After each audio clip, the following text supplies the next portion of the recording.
Bismillah ar-Rahman ar-Rahim. Dear brothers and sisters, Assalamu alaikum wa rahmatullahi wa barakatuh. Let us ask ourselves another question. And this question is a question that I refer to myself and you. My brothers and sisters in Islam, why do we neglect the Quran al-Kareem?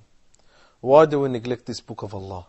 Why do we neglect this great book that Allah subhanahu wa ta'ala had made a miracle to the day of judgment? This great book of Allah, the words of Allah, that the Prophet Muhammad sallallahu alayhi wasallam was revealed to him alayhi salatu wasalam. That the Prophet alayhi salatu wasalam shed blood and worked so hard and sacrificed so much to spread this word and the word of Allah.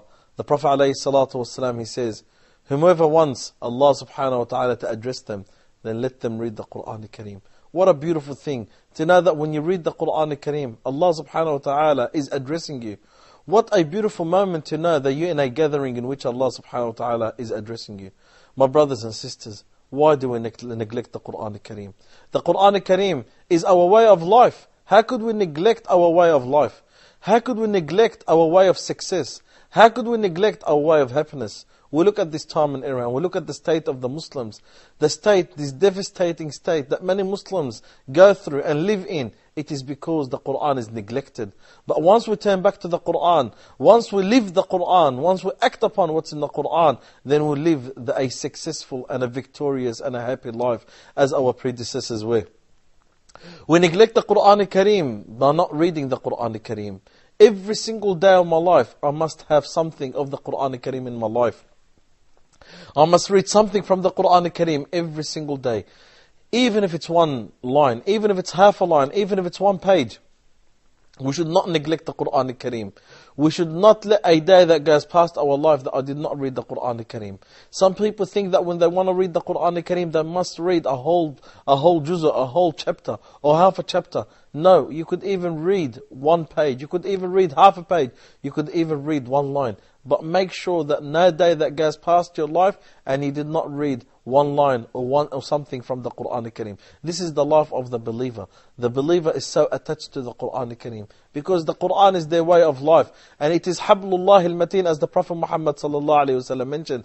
It is the firm rope of Allah, and Allah Azza wa Jal commands us to grab tight onto His firm rope. وَاعْتَصِمُوا بِحَبْلِ اللَّهِ جَمِيعًا وَلَا تَفَرَّقُوا. Grab tight onto the rope of Allah. Grab tight onto the rope of Allah and do not divide, do not split apart. This is the rope of Allah. This is our way of life. This is our success. This is our happiness. This ummah, the nation of the Quran, the nation of Muhammad sallallahu alayhi wasallam, must understand and acknowledge that its only way of success, its only way of victory is to turn back to the Quran al-Kareem. When we turn back to the Quran al-Kareem, when we turn back to the words of Allah, when we start acting upon what Allah subhanahu wa ta'ala had mentioned and what Allah Azza wa had ordained in His book, that's when you see the victory of Allah coming upon the Muslims. That's where you see the blessings of Allah coming upon the Muslims. That's where you see the opening of Allah coming upon the Muslims. We also neglect the Quran al-Kareem by not teaching the Quran al-Kareem.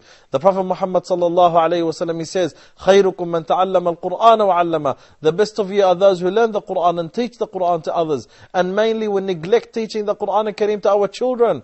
It is the rights of our children upon us that we must read the Quran al-Kareem and teach the Quran al-Kareem to them. Our children have a right, and this right is for us to teach them the Quran al-Kareem. This is neglected. Many parents do not teach the Quran al-Kareem to their children. They'll teach them everything in this world, and they'll teach them every other knowledge except the Quran al-Kareem. You are oppressing your children by you not teaching them the Quran. We also neglect the Quran al-Kareem by not acting upon what's in the Quran al-Kareem. The Prophet Muhammad sallallahu alayhi wa sallam was described to be a walking Quran. He was a walking Quran. Why? Because he had everything in the Quran Kareem in his life, as a practical thing in his life. Every order of Allah subhanahu wa ta'ala was there in his life, sallallahu alayhi wa sallam. And this is the way of the believer. This is the life of the believer. The believer acts upon the Quran Kareem. The believer follows what's in the Quran Kareem, because the Quran Kareem to him is a way of life. The Quran Kareem to her is a way of life. The Sahaba radiallahu ta'ala anhum say that they used to memorize 10 verses and they would not move on to the next 10 verses until they act upon those 10 verses. So they said about themselves, so we've learned the Quran and we've increased our iman through the Quran. Yes, the Quran is for you to increase your iman. The Quran is for you to increase your iman, get closer to Allah subhanahu wa ta'ala. This Quran, as the Prophet Muhammad sallallahu alayhi wa sallam says, it's either hujjatun lak or alayk. It's either a evidence. It's either an evidence and proof with you or against you. It's either going to come in there hereafter saying, Ya Allah, this person used to read me during the day and night. He acted upon me during the day and night. He followed your orders within me during the day and night. And Allah subhanahu wa ta'ala will accept that as a great proof and evidence.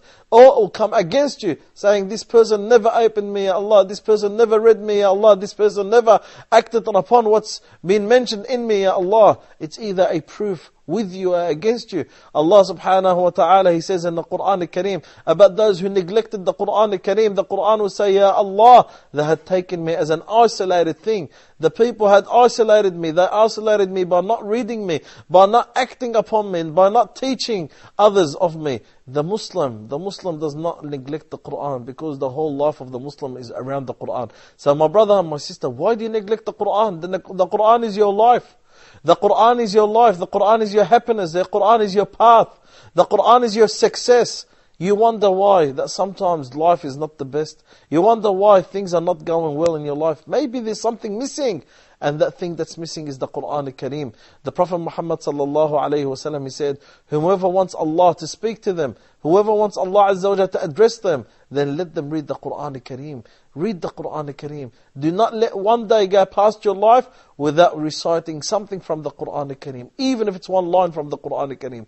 Even if it's one line, even if it's 2 lines. Make sure that every day that goes past, you have something of the Quran in your life. And act upon it. Act upon it, so the Quran will come as a proof for you, not against you. Allahumma ja'alna min alladhina yastami'una al-qawl fayattabi'una ahsana. Subhanak Allahumma wa bihamdik. Nashhadu an la ilaha illa ant. Nastaghfiruka wa natubu ilayk.